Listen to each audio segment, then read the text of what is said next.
आज रविवार को माननीय मुख्यमंत्री उत्तर प्रदेश श्री योगी आदित्यनाथ जी के कर कमलों द्वारा अनुदेशकों के बढ़े हुए मानदेय वितरण कार्यक्रम का सजीव प्रसारण किया गया। कम्युनिटी हॉल मऊ में जनप्रतिनिधि, अधिकारी और अनुदेशकों ने सजीव प्रसारण देखा। उक्त अवसर पर अनुदेशक सम्मान समारोह भव्य तरीके से संपन्न हुआ। मुख्य अतिथि माननीय नगर विकास एवं ऊर्जा मंत्री श्री ए.के. शर्मा जी ने कहा कि अनुदेशकों का सम्मान भाजपा सरकार में बढ़ा है, उनका मानदेय बढ़ा है। अनुदेशक बहुत ही परिश्रम से विद्यालयों में बच्चों का सर्वांगीण विकास में महत्वपूर्ण भूमिका निभाते हैं। उन्होंने कहा कि सरकार शिक्षकों, शिक्षा मित्रों, अनुदेशकों के हित में कार्य कर रही है। आप सब मिलकर कोशिश करें कि कोई भी बच्चा बिना नामांकन का न रह पाए। कोशिश कीजिए कि विद्यालय की शैक्षिक गुणवत्ता बढ़े और बच्चों का नामांकन भी बढ़े। जिलाध्यक्ष भाजपा श्री रामाश्रय मौर्य जी ने कार्यक्रम को संबोधित करते हुए कहा कि शिक्षा मित्रों और अनुदेशकों की सुधि भाजपा सरकार ने ही ली है और उन्हें एक सम्मानजनक मानदेय दिलाया है। जिला बेसिक शिक्षा अधिकारी श्री संतोष कुमार उपाध्याय जी ने कहा कि अनुदेशकों के बल पर ही हमारे बेसिक के विद्यालयों में योग और विभिन्न खेलकूद प्रतियोगिताओं में विद्यालयों के बच्चे शानदार प्रदर्शन कर रहे हैं और उपलब्धियां प्राप्त कर रहे हैं। अनुदेशक कठिन परिस्थितियों में भी विद्यालय के बच्चों के भविष्य को संवार रहे हैं और नामांकन बढ़ा रहे हैं। कार्यक्रम का शुभारंभ मुख्य अतिथि द्वारा मां सरस्वती की प्रतिमा पर दीप प्रज्वलन और माल्यार्पण कर किया गया। कंपोजिट विद्यालय गोकुलपुरा की बच्चियों द्वारा सरस्वती वंदना प्रस्तुत किया गया। प्राथमिक विद्यालय नरसिंहपुर के बच्चों ने योगा डांस में शानदार प्रस्तुति कर सबका मन मोह लिया। उक्त अवसर पर मुख्य विकास अधिकारी श्री विवेक कुमार श्रीवास्तव जी समेत खंड शिक्षा अधिकारी, जिला समन्वयक, शिक्षक, शिक्षा मित्र और सैकड़ों अनुदेशक उपस्थित रहे। कार्यक्रम का संचालन एसआरजी श्री अरविंद पांडे जी ने किया। कृपया इस वीडियो को लाइक और शेयर जरूर करें और इस चैनल को अभी तक सब्सक्राइब नहीं किए हैं तो चैनल को सब्सक्राइब कर अपना स्नेह दें।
गांव शहर, प्यारी बिटिया आ जाए घर, खुश कर पढ़ लिख गांव शहर, तू ही लक्ष्मी है घर घर, पढ़ ले बिटिया जी भर कर, प्यारी बिटिया आ जाए इधर, खुश कर पढ़ लिख गांव शहर, तू ही लक्ष्मी है घर घर, पढ़ ले बिटिया जी भर कर। आगे की लाइन देखिए अभी बेटी बेटा में अंतर न कर, मिलकर पढ़ने जाएंगे, आगे बढ़ो तुम चारों प्रहर, प्यारी बिटिया आ जा इधर। बहुत ही सुंदर प्रस्तुति रही बच्चों की। और मात्र 7,000 से शुरू हुई थी और उसको भी भारतीय जनता पार्टी के सरकार के समय काल में 2021-22 में शायद 2,000 बढ़ाया गया, लेकिन स्वाभाविक रूप से वो भी पर्याप्त नहीं था। अब वो बढ़ करके 17,000 हुआ है। आप सभी को इस वृद्धि के लिए बहुत बहुत बधाई देता हूँ। आपकी भूमिका जैसा कि यहाँ बताया गया, कुछ लोग शारीरिक शिक्षा वाले हैं, कुछ लोग कंप्यूटर वाले भी हैं, इसमें कंप्यूटर हैं, टेक्निकल स्किल वाले हैं। आप सबकी जानकारी के लिए, और आप सब जानते ही हैं कि अब जो समय आ रहा है वो विशेष रूप से टेक्निकल शिक्षा का समय आ रहा है। हमारे माननीय प्रधानमंत्री जी, मुझे याद है जब वो मुख्यमंत्री थे तब भी इंडस्ट्री इंस्टीट्यूट लिंकेज की बात वो बहुत पहले से करते रहे। उनका कहना था कि जो बच्चों को पढ़ाया जा रहा है, चाहे प्राइमरी से लेके मिडिल से लेके हाई स्कूल, इंटरमीडिएट, फिर ग्रेजुएशन, पोस्ट ग्रेजुएशन, इस तमाम पढ़ाई में उनका ये कहना था कि टेक्निकल शिक्षा की व्यवस्था होनी चाहिए बच्चों को। और विदेशों में, कई देशों में तो, जापान वगैरह में तो सप्ताह में एक दिन उनको किसी न किसी फैक्ट्री में ले जाना, किसी न किसी लेबोरेटरी में ले जाना, ये बड़ी रेगुलर सी उनकी प्रैक्टिस है।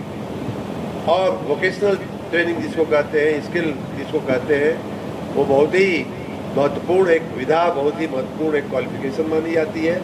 माननीय प्रधानमंत्री जी इसके बड़े आग्रही रहे हैं कि बच्चा इतिहास, भूगोल भले पढ़े, संस्कृत और हिंदी, इंग्लिश जरूर जाने, लेकिन साथ में उसके हाथ में कुछ न कुछ हुनर जो है, उसकी पढ़ाई के सामान्य रेगुलर पढ़ाई के साथ साथ उसके हाथ में कुछ ऐसा हुनर आते रहना चाहिए कि जिससे वो अपने जीवन में स्वयं भी आगे बढ़ सके और नौकरी पाने में भी उसको आसानी रहे। तो आपका ये काम जो है बहुत ही महत्वपूर्ण है। मैं अभी इनसे पूछ भी रहा था, बीएसए साहब से पिछली बार जब हम लोग मिले थे, कि कितने विद्यालयों में कंप्यूटर का कोर्स या कंप्यूटर की व्यवस्था है, कितने में होगी लगभग?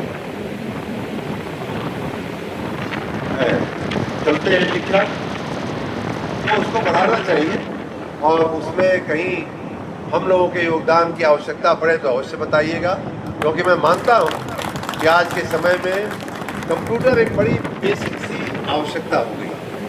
कंप्यूटर शिक्षा, देखिए मोबाइल तो अब हर लड़का चलाने लगा है, उनसे आपसे बेहतर बच्चे जानने लगे हैं, उनसे आपसे बेहतर रील बनाना उनको आ गया है। लेकिन अगर वही उनको रील बनाने का जो उत्सुकता है, रील बनाने में जो टाइम लगाते हैं, वही अगर हम किसी कंप्यूटर पे बैठा करके उनको किसी मैथमेटिक्स में, फिजिक्स में, केमिस्ट्री में और चीज़ें, आजकल हमारे विभाग द्वारा डिजिटल लाइब्रेरी हम लोग सेटअप कर रहे हैं, उसी दिशा में ये भी एक कदम है। तो मैं आपको चाहूँगा कि अगर आपके ज़िले में, अपने ज़िले में ज़्यादा कंप्यूटर क्लासेस या कंप्यूटर लैब्स इस तरह का बनाने के लिए अगर कहीं हम लोगों से कोई योगदान की आवश्यकता है तो आप अवश्य बताइएगा। जैसा कि हमने पिछली बार बताया था, जब इन्होंने बताया है बीएसए महोदय ने, तब तक हमने उसको पूरा करने का कोशिश किया है। और अभी 2 उदाहरण मैं बताऊं तो लगभग 1 करोड़ रुपए की सहायता से स्कूलों में बेंच और टेबल जो देने का जो सेट होता है वो देने का हम लोगों ने किया है। लगभग 100 विद्यालयों में 70-71 विद्यालयों में प्लस कुछ में और आ रहा है। उसी प्रकार कस्तूरबा विद्यालयों में कुछ सुविधाओं की कमी थी तो उसके लिए भी 1 करोड़ 57 लाख रुपया हमने मंजूर करके अपने विभाग से दिया है। बिजली विभाग से हमने दिलवाया है। ये साहब के वैसे ही अगर कंप्यूटर, मैं चाहूँगा कि अगला जब भी आप बात करें तो कंप्यूटर के हमारी आपकी बात हो। और जहाँ जिन विद्यालयों में कंप्यूटर की व्यवस्था नहीं है, कंप्यूटर की क्लासेस शुरू करने के लिए कंप्यूटर के साथ जो भी व्यवस्थाएं करने की आवश्यकता हो वो अवश्य किया जाए। और मऊ जिले में अगर ये नहीं होगा तो और कहाँ होगा। मऊ का विद्यार्थी मैं रहा हूँ और मुझे अच्छे से मालूम है कि मऊ के विद्यार्थी बड़े तेज और तेजस्वी होते रहे हैं। हमारा सबसे पिछड़ा इलाका उदाहरण के रूप में आज मैं वहीं से आ रहा हूँ, उसे मुझे याद है मधुबन में अभी एक विद्यालय का सम्मान कार्यक्रम था। वहाँ के जो मानदेय वृद्धि, इनके मानदेय में वृद्धि हुई है 8,000 रुपये की। जिस तरह से शिक्षा मित्र के सम्मान 5 मई को हुआ था, उसी तरह से आज हमारे अनुदेशकों का भी सम्मान हुआ है। अनुदेशक हमारे उच्च प्राथमिक विद्यालयों में नियुक्त हैं, विभिन्न विषयों से हैं, कला, शारीरिक शिक्षा और कंप्यूटर आदि विषयों के अनुदेशक हमारे नियुक्त हैं। 100 से ऊपर जो नामांकन वाले हमारे विद्यालय हैं उन्हीं में अनुदेशक हमारे कार्यरत हैं। इनके लिए एक चुनौती भी रहता है कि अगर 100 से कम नामांकन होते हैं तो विशेष परिस्थितियों में ही इनका रिन्यूअल होता है, इसलिए ये बहुत ही मेहनत करते हैं। और जो सर अभी हमारे यहाँ अभी बच्चे हमारे योग कार्यक्रम किए हैं, लगभग हमारे जनपद के सभी ब्लॉक के सभी स्कूलों में ऐसे बच्चे कार्यक्रम करते रहते हैं। ये अनुदेशकों का ही सबसे बड़ा योगदान है, क्योंकि शारीरिक शिक्षा के हमारे अनुदेशक होते हैं और जो खेल कूद प्रतियोगिताएँ होती हैं उसमें भी जो हमारा जनपद बेहतर करता है उसमें भी इनकी महत्वपूर्ण भूमिका होती है। जो रानी लक्ष्मीबाई आत्मसम्मान स्वाभिमान प्रशिक्षण दिया जाता है उसमें भी हमारे जो अनुदेशक हैं इन्हें प्रशिक्षित किया जाता है। ये प्रशिक्षण देते हैं ब्लॉक स्तर पे और सभी बच्चियों को भी ये सिखाते हैं कि कैसे हमें आत्मरक्षा, आत्म प्रशिक्षण करना चाहिए। तो जितने हमारे अनुदेशक हैं आप सभी के लिए हमारे माननीय मुख्यमंत्री जी के द्वारा, हमारे प्रदेश सरकार के द्वारा, माननीय मंत्री जी के प्रयास के द्वारा, सभी के द्वारा यह आपके मानदेय में वृद्धि हुई है। यह हम सभी के लिए सौभाग्य का विषय है। बीच में इधर माननीय मंत्री जी का आशीर्वाद हमें स्कूल चलो अभियान से लेकर अब तक 3 बार मिल चुका है। मैं चाहता हूं कि मेरे बेसिक शिक्षा परिवार को उत्तर प्रदेश सरकार के द्वारा, माननीय मुख्यमंत्री जी के द्वारा कुछ न कुछ हमेशा मिलता रहे और हम सभी शिक्षक, हम सभी अधिकारी मिलकर के माननीय जी का स्वागत करते रहेंगे और हमारे शिक्षकों के लिए कुछ न कुछ मिलता रहे। सर, समय बहुत कम है, हमारे निदेशक भी काफ़ी समय से हैं सर, और इस समय सिर्फ आपको सुनना चाहते